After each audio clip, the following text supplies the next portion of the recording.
Good evening. We start our program Defacto Review. We select 3 important events of last week happened in Mongolia and give our analysis, share with you our thoughts about the most important 3 things, 3 events that may shape up our political, economic, and social life. So tonight on our program, first, Foreign Minister official visit to Russia. Free trade agreement with Eurasian Economic Union is under study. Second topic, extended fund facility of IMF. The program had not reached its goal. The third, violence against children in Mongolia. Responsibility of state and society. Let's start our first topic, Foreign Minister official visit to Russia. In 2019, President Putin visited Mongolia and signed or renewed the agreement, Comprehensive Strategic Partnership Agreement between 2 countries. 20 years ago, this agreement was signed, but the term is finished, and this time it is signed without any term. It will last forever. During recent official visit of a Mongolian foreign minister in Taiwan to Russia, 2 foreign ministers with Russian Foreign Minister Lavrov, they have exchanged the letters of ratifications by 2 parliaments of that agreement signed in Mongolia by 2 presidents. Issues discussed during the foreign minister visit in Russia. First, to intensify the Ulaanbaatar Railway, joint state corporations activities. To study free trade agreement between Mongolia and Eurasian Economic Union. And thirdly, to celebrate in 2021 the 100th anniversary of diplomatic relations between 2 countries. And special attention is to enhance trade and economic cooperation. Let's talk about bilateral trade in the railways. Trade turnover of 2 countries are around $1.8 billion last year. But this one has a huge trade deficit for Mongolia, almost 99 to 1%. Mongolia exports only 68 million, imports for 1.7 billion, mostly fuel, diesel, that we 100% dependent on Russia. Customs tariffs for final goods are the big barrier in trade in between 2 countries. Russia has on the average 20% import tariff, Mongolia at the same time only 5%. Plus, Mongolia has very few final goods, mostly wool and cashmere products, and it's a big barrier for them to export to Russia. Railways. Mongolian Ulaanbaatar Railways are joint venture between 2 states, 2 governments signed almost 70 years ago. It has always a loss. The main reason is it has a fixed price for goods transportation. That's why it has, for example, in the 3rd quarter of 2020, it has a loss of 14 billion MNT. If price for coal transport is coming up, then it will impact or increase price for electricity, which is controlled by the state and restricted to a certain level on one side. On the other side, Ulaanbaatar Railways is not paying excise taxes for importing diesel and value-added taxes. So these are the 2 mutually supporting, in a way, restrictions that makes the railways always with the loss. One should note that this railways through Mongolia is one of the most backwarded railways in the world. It uses now diesel. At the time when all the Russian railways use only electricity. So you can imagine what kind of problems we face in Mongolia. And Mongolia, though, had decided to separate infrastructure and the uses, even for the railways. It didn't work up to now.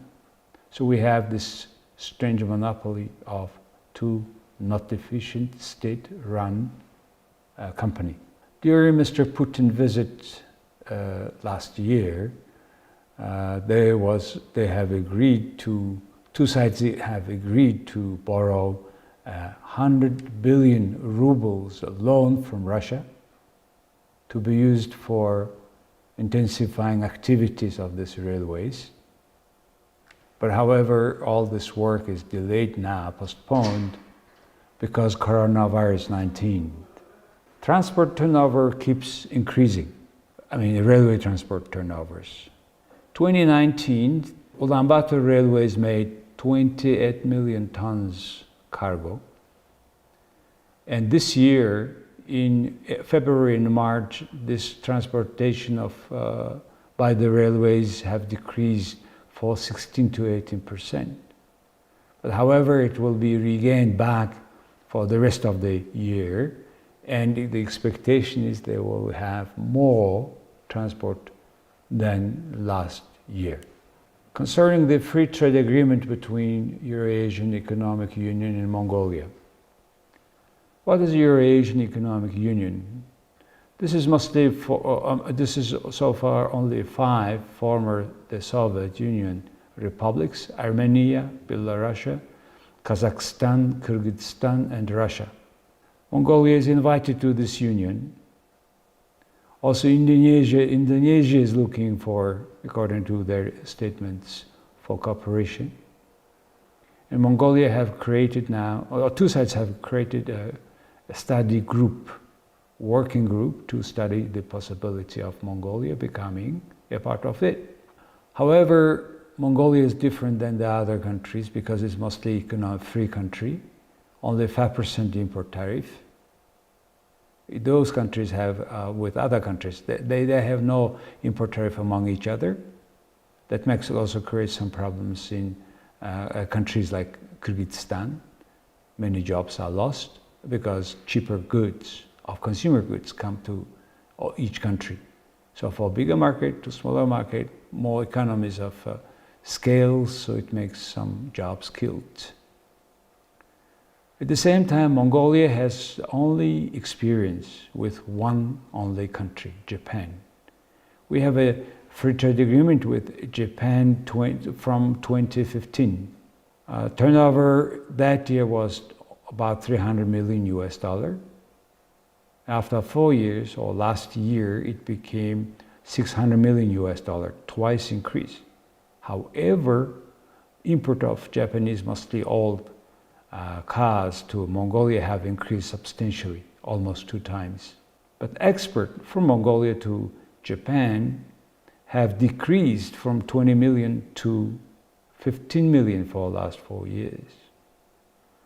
So the question comes, the idea comes, exactly what is the benefit of this free trade agreement with other countries for a country like Mongolia, which is not producing so many ready-made products, final products.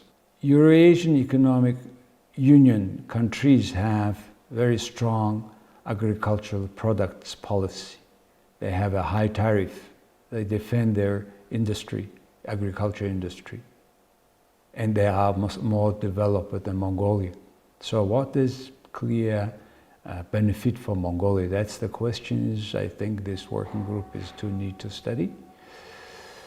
Yes, in principle, yes, it's possible to make a free trade agreement with anybody, but we should know and specify exactly what kind of goods we need to be selling each other. At the same time, in Mongolia, there is only a department in the Ministry of Foreign Relations who is responsible for foreign trade. That is Foreign Trade and Economic Cooperation Department. However, the experts say that we need more specialized state agencies, state institutions for foreign trade. Our second topic today is about extended fund facility of IMF. This is a special program we joined 3 years ago. But however, this program had not reached its goal. Mongolia became a member of International Monetary Fund in 1991. During these years, Mongolia got 6 programs. Total amount of money is $834 million US, 6 times. But we will talk about the last one, which is called this Extended Fund Facility, and it was for 3 years, a program. And it finished in on May 23rd this year. Out of this special drawing rights unit, Mongolia was supposed to receive 314 million US dollar, but so by the end of this program, they got only a half of it. Under this extended fund facility of IMF, Mongolia have committed to increase a tax, social insurance fee and income tax. Yes, they have increased each for 1%. Also to make taxes on 6 to 7 products, fuel, alcohol, tobacco, etc., to increase excise duty. They did, Mongolia did. For a long run, both sides agreed Mongolia have to extend the pension age. The agreement was to have 6-month increase every year for the next 20 years, so that a woman, instead of 55 years old, woman will be retired at 65 years old. They did this law. But what have not been done? To cut many layers social care programs. The government did not. Vice versa, they have increased other social care programs. What also not have done is child allowances. 60% of children were receiving 3 years ago the allowances, and they have agreed to have it to decrease it to 40%, and for the rest 20% to make food stamps delivered. But today, even not 60%, now 100%, all children have children allowances, and every month they have not 20,000 tugriks like it was that time, 3 years ago. Now it's 100,000 tugriks for each child every month. So this is the second thing, they have not done it. The third, the other thing we have done is salary and pension payment are not increased for last 2 years. Saving interests income was to be taxed. There, yes, they start to tax now, tax the saving interest income of the individuals.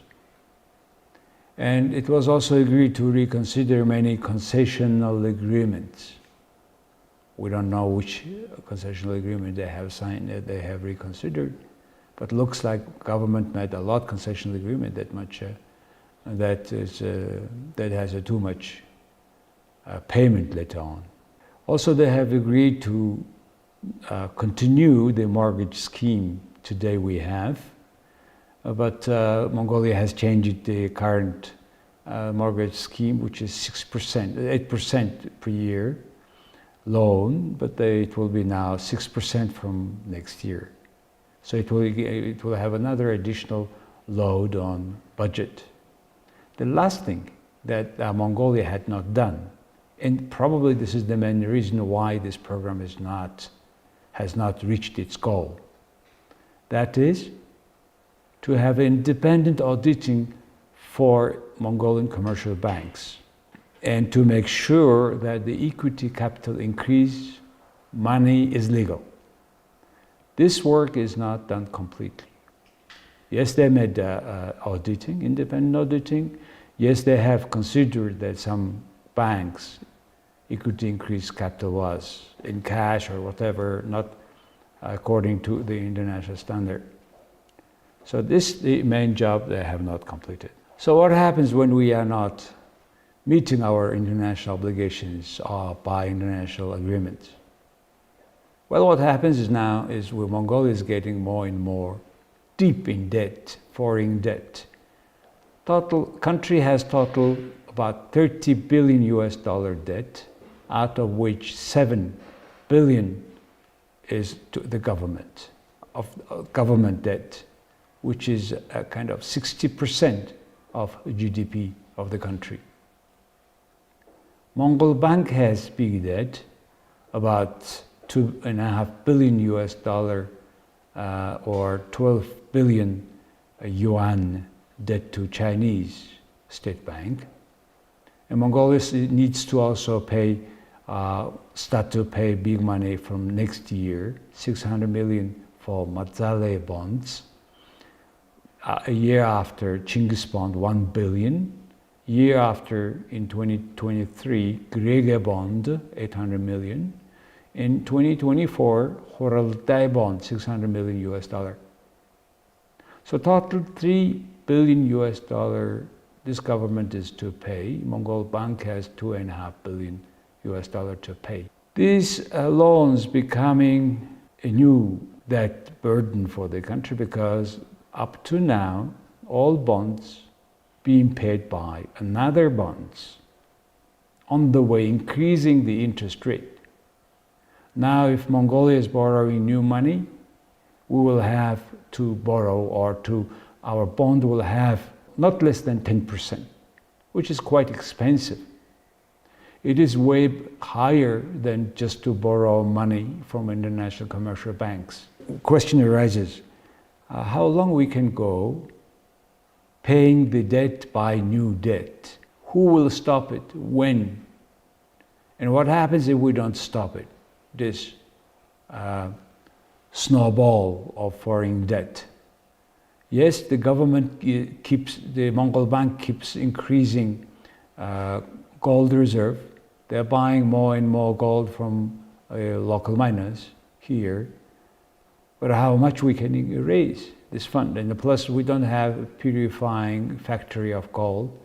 We send it to Switzerland or somewhere else, and then they immediately sell the gold after purification to the international standard. That we sell it and we increase our dollar foreign reserve. So at the same time, Mongolia is trying to increase its production basis.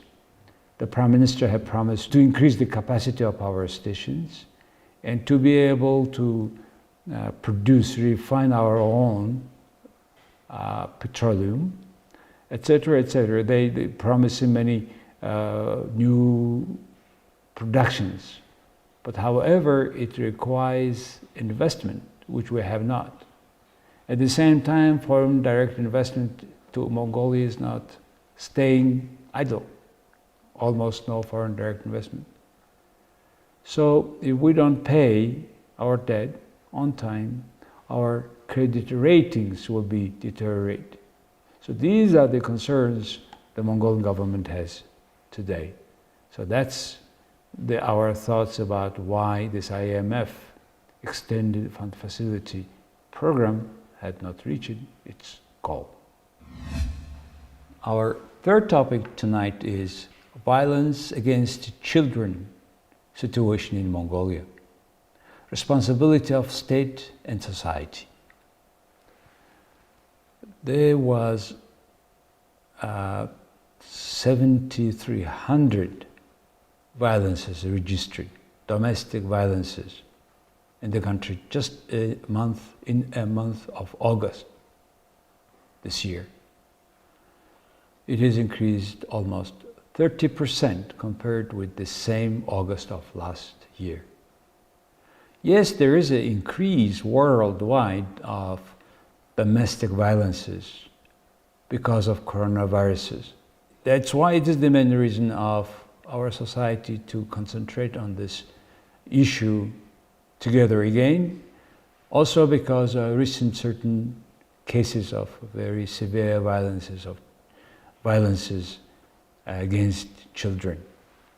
We this time particular concentrate on violence against children among many other domestic violences.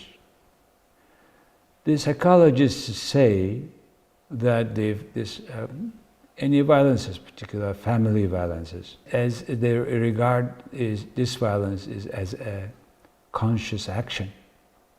Why? Because they are not making violence against anybody.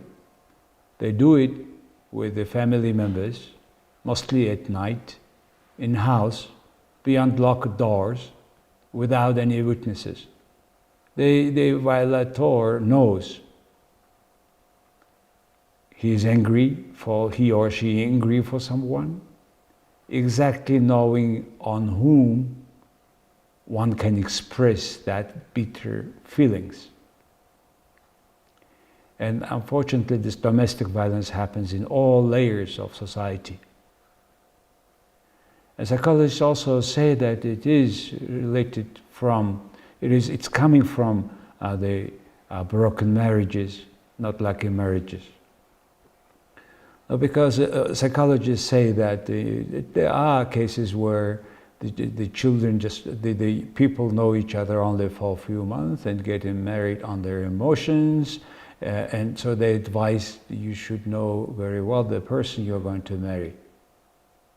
The way how they express their emotions, the way how they interact with people and with each other, and how much they respect other people's opinion.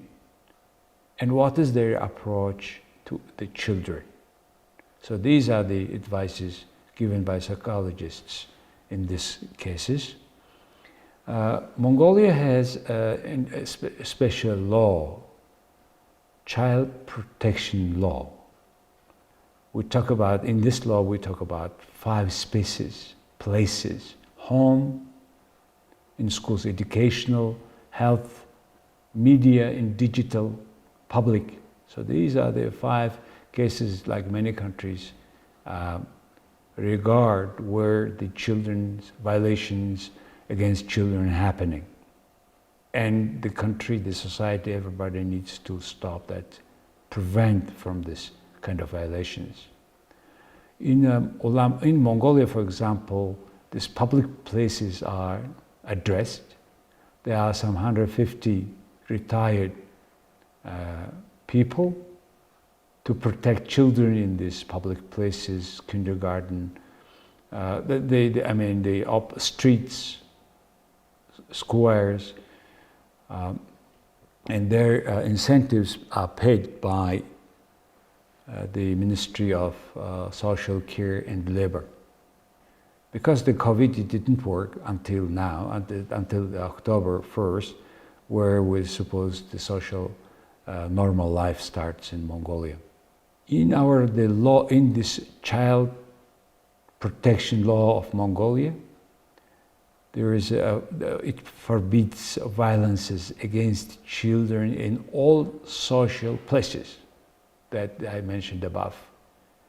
Mongolia turned out to be 49th country in the world to have this law. So by this law, anybody who observed, guessed, learned the case of violation against a child must inform their related institutions, organizations, police about that case. It's true that in Mongolian society, the whistleblowing culture is not yet formed, not firm. What does state do in this regard? In our constitution, family, infant, children interests are defended by the state. We have a special phone number, 108, plus other police numbers, 102, etc., for 24 hours online help.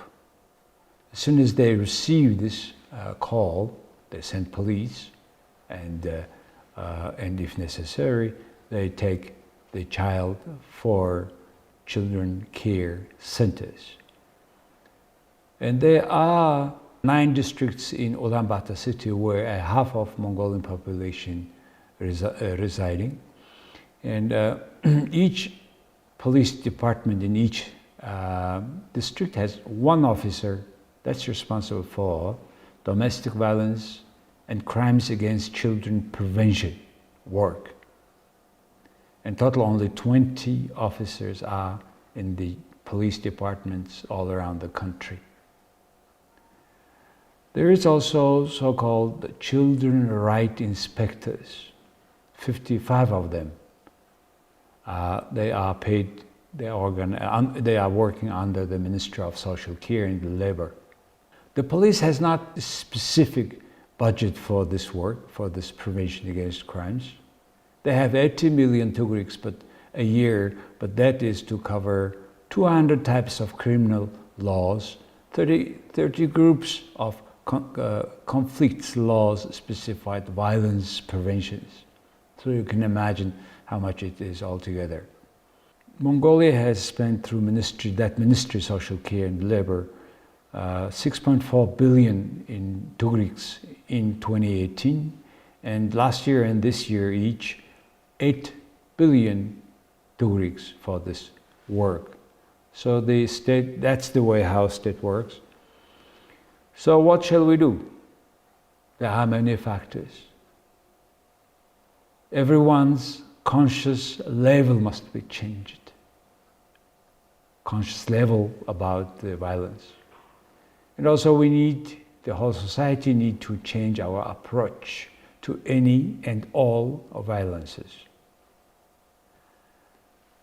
The parents at home, teachers in the schools. Finally, at the end, we need to learn that some old traditions don't work anymore. We have bad kind of habit for children, so-called smoking. The senior older person touch the penis of a boy, it's called smoking.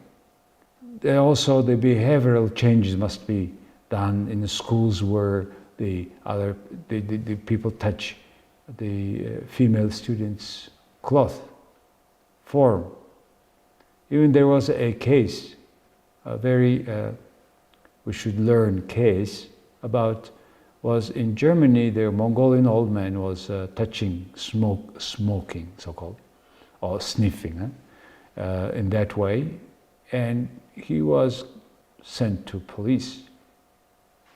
And now the court case about their violence, and it is a kind of a case of violence against children.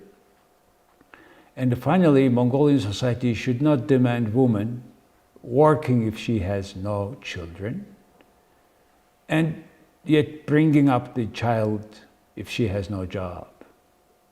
We must change our attitude, our approach to the violence, in particular the violence against children. So these are 3 topics we have shared with you tonight. In our program, you can see in detail, also on our Facebook Live, on MNB World, as we go now. And also you can watch that on our application, Jargal Defacto, or on our website, jargaldefacto.com. Thank you very much for being with us tonight. See you next time. Thank you.